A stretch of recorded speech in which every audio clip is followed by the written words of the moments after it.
My name is Sarah Douglas, and I'm a mom of 2 teenage kids, and I've been involved with this organization for a couple of years, and largely because of my interest in this issue stems from my children, and they're both in high school, and there's not a single day that goes by that I don't worry about them as they go off to school. And so I started to feel like it was something I needed to do something, and this gives me something that I feel like I can do to go out into the community and talk about this issue that I think is so important. Hi, my name is Megan Perkins. I have 3 kiddos, a 3-year-old, a 7-year-old, and an 11-year-old who are all off school today in various locations. And I got involved in this organization for exactly the same reason as Sarah. The thing that I want most for my kids is to be safe.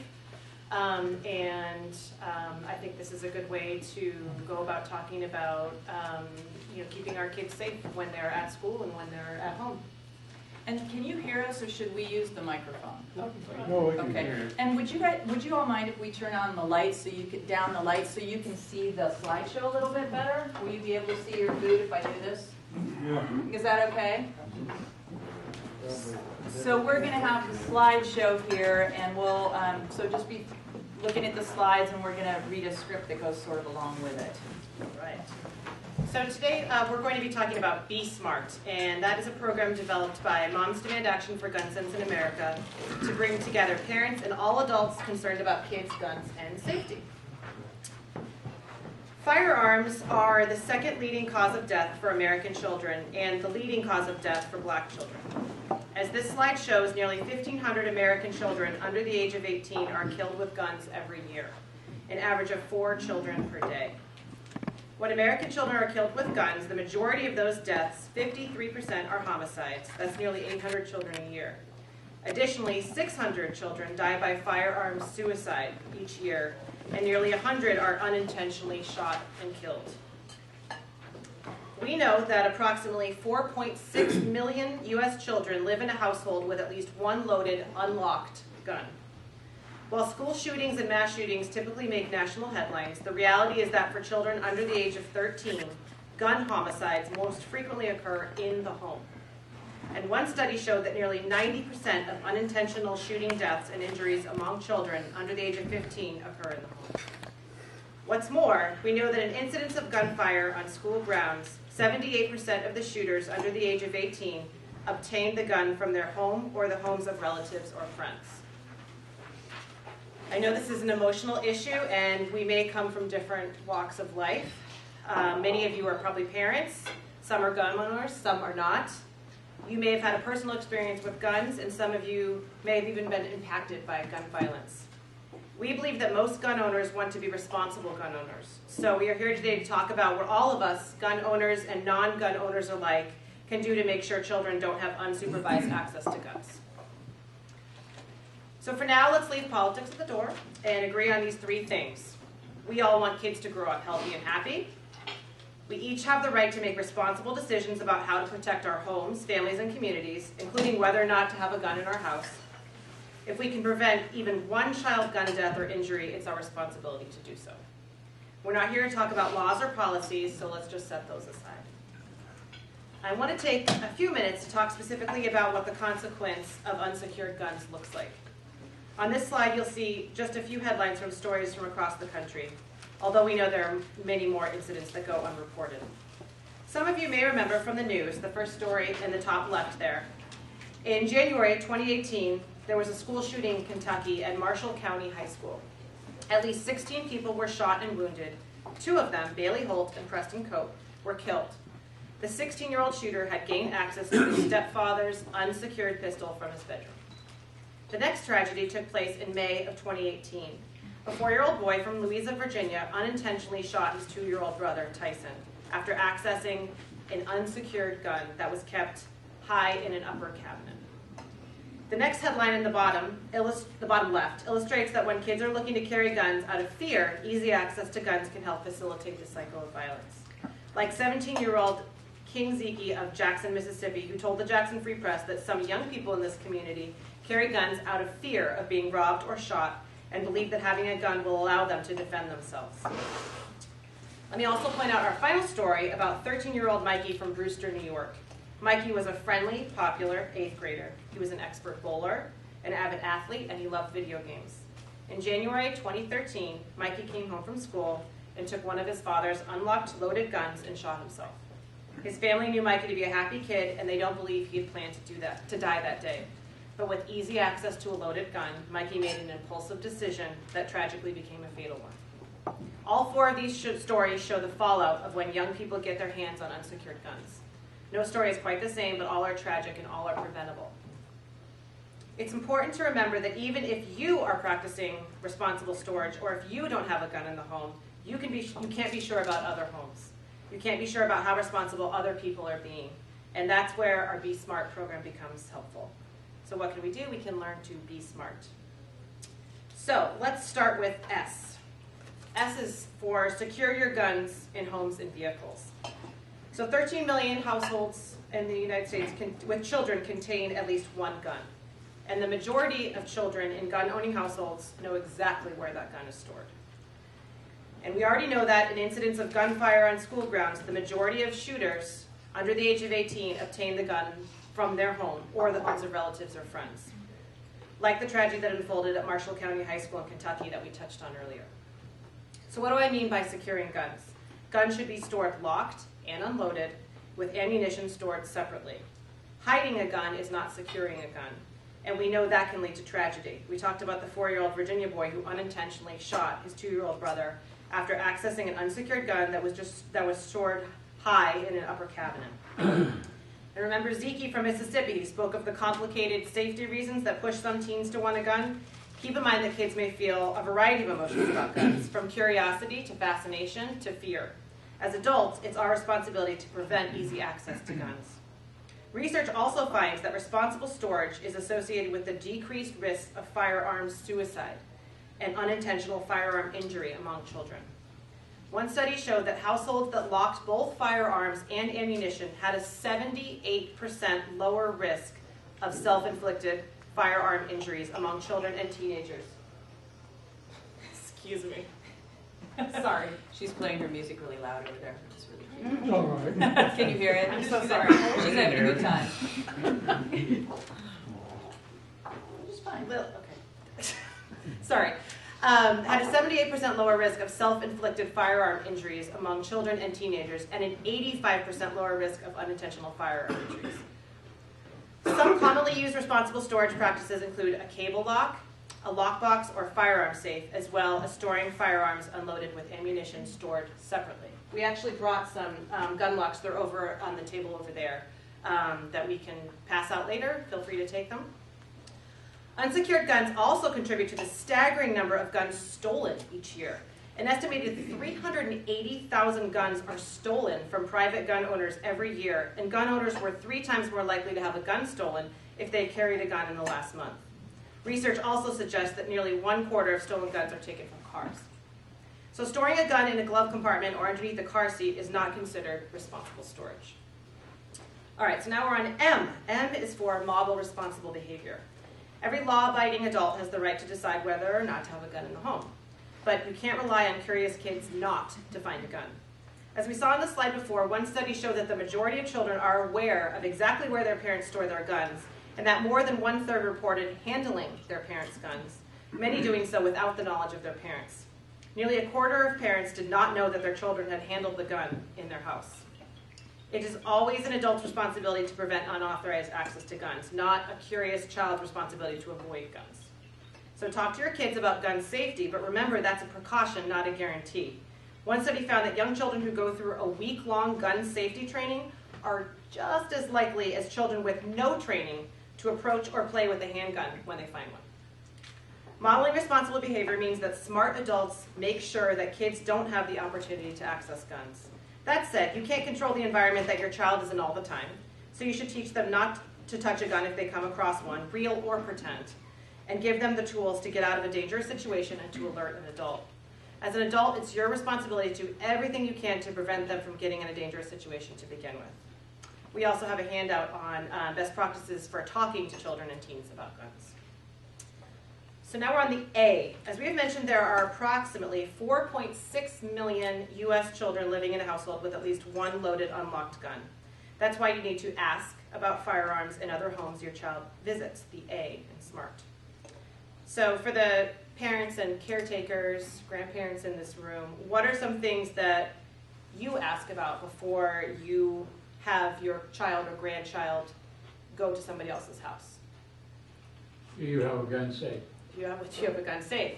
I mean, I ask, does your kid have any allergies?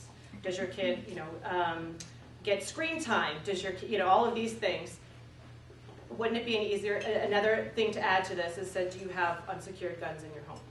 And it's a really uncomfortable thing to ask, but the more we get comfortable, saying those words, the more that we start the conversation.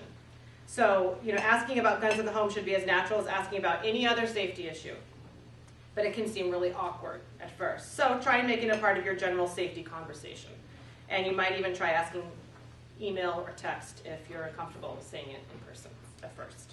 So this is just sort of an example. An example Yeah. of the kind of communication we're trying to encourage folks to have. Yeah. So let's talk about recognizing the role of guns in suicide, the R. Access to a gun can mean the difference between life and death, and we saw that in Mikey's story. As your children get older, you may need to consider taking another look at your storage methods. If you've been using a simple cable lock, you may want to think about getting a gun safe. We all know how curious children can be, so as they get older and more resourceful, we need to act accordingly. Also, if you know your loved one is in distress, you might want to consider temporarily removing the gun from your home. Take this information into consideration. Most people who attempt suicide do not die unless they use a gun. So I'll repeat that because I think that's really, really important. Most people who attempt suicide do not die unless they use a gun. In fact, 85% of suicide attempts with a gun result in death, and a much higher fatality rate than any other means of self-harm. This contributes to the fact that 40% of child suicides involve a gun. If you consider temporarily removing a gun from your home, how can you do that? Where do you bring it? Oftentimes, local law enforcement may be willing to temporarily store your gun. And some licensed gun dealers and gun ranges also might be willing to temporarily store your gun. Or you could temporarily store your gun in the home of a friend or family member. To manage risk for that family or friend member, you might want to consider locking your guns as you transfer and not provide the key or the code to them.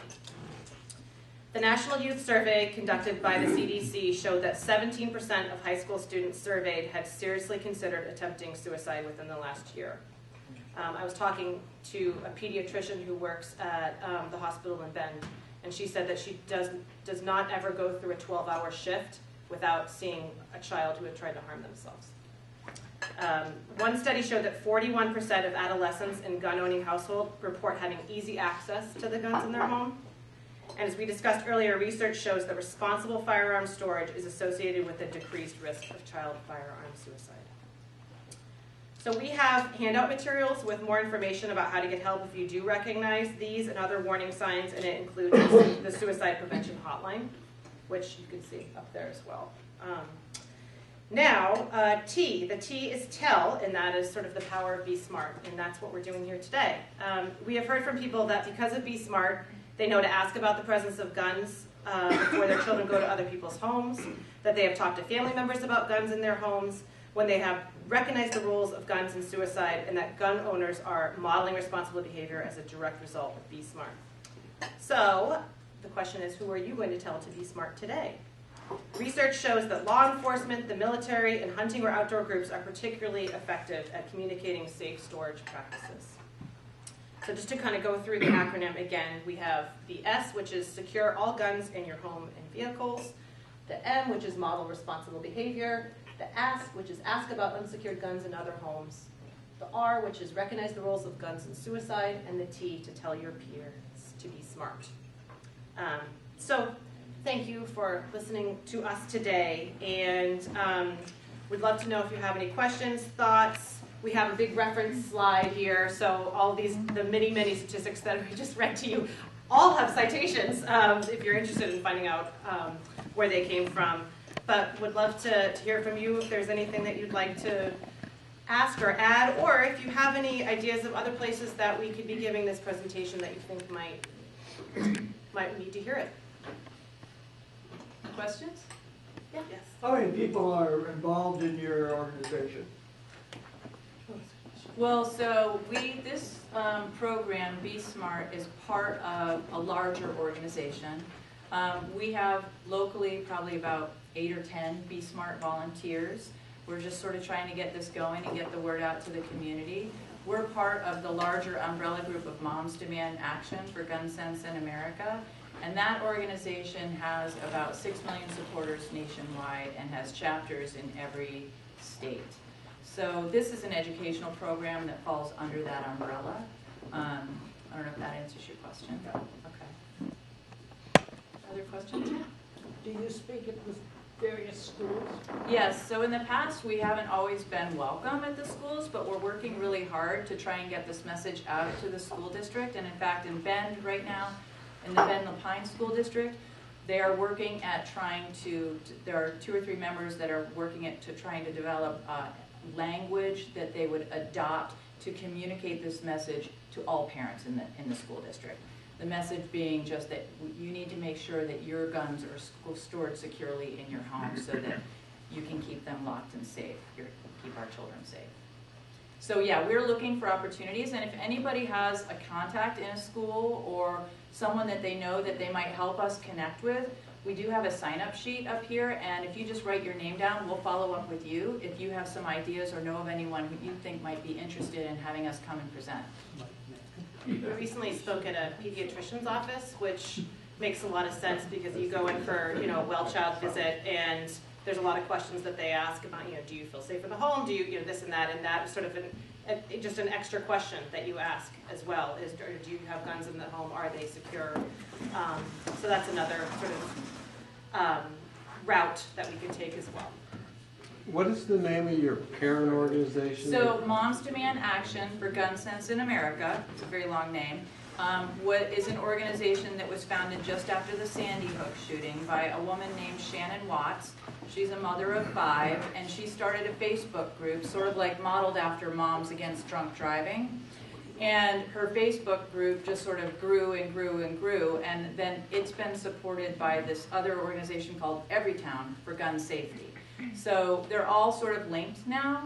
Moms Demand Action is part of Everytown, but Shannon Watts, the founder of the Moms Demand Action group, travels the country, has just published a book, and has been really influential in helping build this grassroots movement. We're just about 6 million people across the country involved in the group in one way or another, but it's a very grassroots organization. Yeah. I'm depressed, I guess, but I see that 17% of the kids in high school perhaps are thinking about committing suicide, doing harm to themselves. What interaction, I know there's groups that are been formed to deal with suicide of young kids. Do you interact with that particular group? I mean, their focus is on preventing suicide. Obviously, guns is the best way to do it, and you want to make sure you're successful. Yeah. Is there any kind of relationship there? Yes, there is, actually, and we're working at building that relationship further. I mean, you're right, we do focus in different areas, but they overlap, and so we are working together in partnership. There's several different organizations regionally that focus on suicide, and so we try and share materials with them and resources with them, and we work collectively on policy and strategy that overlaps and is beneficial to both our organizations. So. And Oregon has a really high rate, not just of youth suicide, but suicide in general. I think the statistic in Oregon is 82% of gun deaths in Oregon are suicides. I think you go ahead. I can't imagine owning a firearm and not knowing how to keep it secure, but if a parent for some reason didn't know, do you guys offer training on that, resources for that? Well, we offer the gun locks, and we have several different varieties, but we would defer to law enforcement. I mean, that's a question you can bring to law enforcement. If you have trouble trying to figure out how to secure your gun, actually somebody in this room can probably even answer that question better than me. I'm not 100% sure how else you would educate yourself about that. I mean, Buy a gun safe. buy a gun safe, a trigger lock, I mean, really, that's the basic, those are the basics of it. They even have the combination ones that if you have it on your night table, if you're one of those people that likes it right by, you just punch a combination in. Yeah. My husband had Alzheimer's, and I was thinking about that along Yeah. those lines, very good. And there's some that do it on your thumbprint. They'll do it Yeah. based on your fingerprint. So even if you can't remember the combination, you just put your hand down it. And they say it's, literally 5 seconds. So you can have the gun in your hand. If you want to keep that next to your bedside table and have the gun in your hand in 5 seconds or less, you can do that, but then it's safely secured and stored. So if your grandkids come over or whoever, you don't have a loaded lock gun next to the bed stored in the bedside table, which is not a safe storage method. Yes?